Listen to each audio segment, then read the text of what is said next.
17वां अध्याय। इस अध्याय में श्री भगवान सत्य, रजस और तमस इन तीन गुणों के अनुसार तीन प्रकार की श्रद्धा, तीन प्रकार के भोजन, तीन प्रकार के यज्ञ, तीन प्रकार के तप, तीन प्रकार के दान के बारे में बताते हैं। वे तीन शब्द ओम तत्सत तथा असत के बारे में भी बताते हैं। अध्याय। अर्जुन केशव से पूछता है, हे केशव, जो लोग शास्त्रों के विधानों से हटकर लेकिन पूरी श्रद्धा से यज्ञ आदि करते हैं, उनकी क्या स्थिति होती है? क्या उनकी श्रद्धा सात्विक, राजसिक या तामसिक होती है?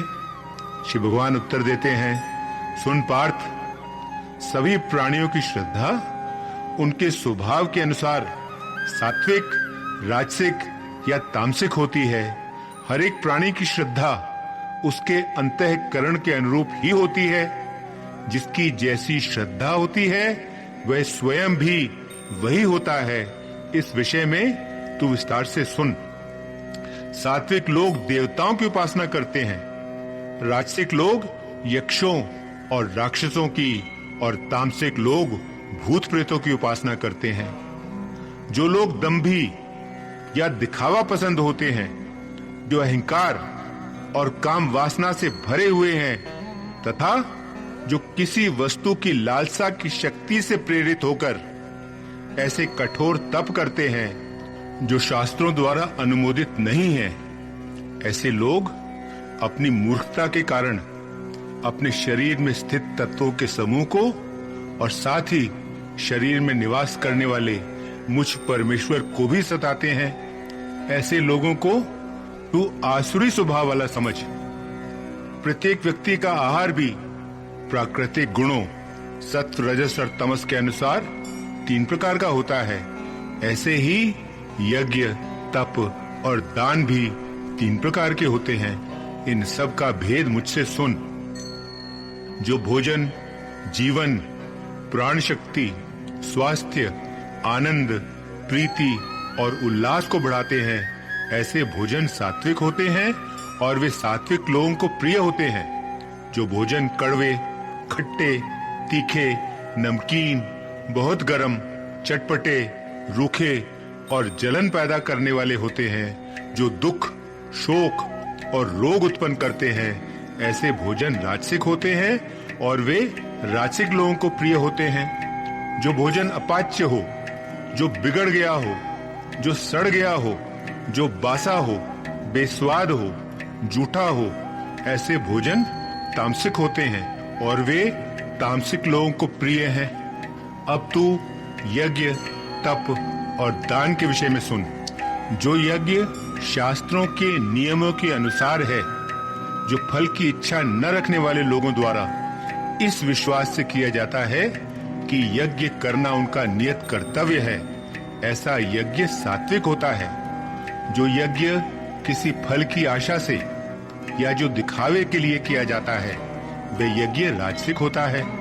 और जो यज्ञ बिना श्रद्धा के और बिना नियमों के किया जाता है, जिसमें मंत्र नहीं पढ़े गए, जिसमें प्रसाद नहीं बांटा गया और जिसमें दक्षिणा नहीं दी गई, ऐसा यज्ञ तामसिक होता है। देवताओं की उपासना, गुरुजनों, ब्राह्मणों और ज्ञानियों का आदर सत्कार, पवित्रता, सरलता, ब्रह्मचर्य और अहिंसा, यह शरीर का तप कहलाता है। मन की संतुष्टि, सौम्यता, मौन, स्वभाव की शुद्धि, आत्म संयम और मन का नियंत्रण, यह मानसिक तप कहलाता है। ऐसे शब्द बोलना जो सत्य, प्रिय और हितकर हों, और ऐसे शब्द न बोलना जो दूसरों को दुख पहुंचाए या उन्हें बुरे लगे, और नियमित रूप से वेद शास्त्रों का पाठ, यह वाणी का तप कहलाता है।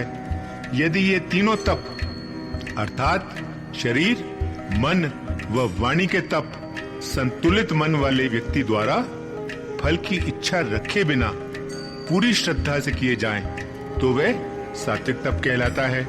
यदि तप सत्कार, सम्मान या प्रतिष्ठा पाने के लिए या दिखावे के लिए किया जाता है, तो वह राजसिक तप कहलाता है। वह अस्थिर और अस्थायी होता है।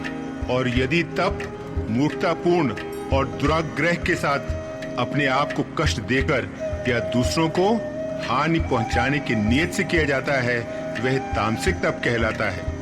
जो दान ऐसे व्यक्ति को दिया जाता है जिससे किसी प्रतिफल की आशा ना हो, जो इस भावना से दिया जाता है कि दान देना हमारा कर्तव्य है, और जो दान उचित स्थान पर, उचित समय पर और जो योग्य व्यक्ति को दिया जाता है, ऐसा दान सात्विक माना जाता है।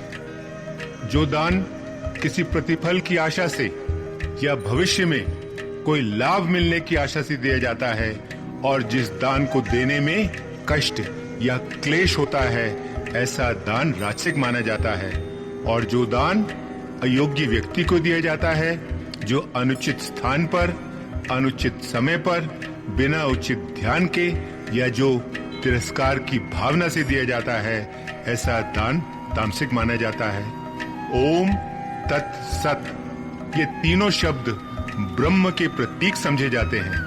आदि काल से ही इनके द्वारा ब्राह्मण, वेद और यज्ञों का विधान किया गया है। इसलिए ब्रह्मवादी लोगों द्वारा शास्त्रों में बताई गई यज्ञ, तप और दान की क्रियाएं हमेशा ओम शब्द का उच्चारण करके विधि अनुसार आरंभ की जाती हैं। प्रतिफल की इच्छा रखे बिना मोक्ष की इच्छा रखने वाले लोगों द्वारा यज्ञ, तप और दान की विभिन्न क्रियाएं तत् शब्द का उच्चारण करके संपन्न की जाती हैं। सत शब्द का प्रयोग सच्चाई, सद्भाव और अच्छाई के अर्थ में तथा प्रामाणिक उत्तम कार्यों के लिए भी प्रयोग किया जाता है।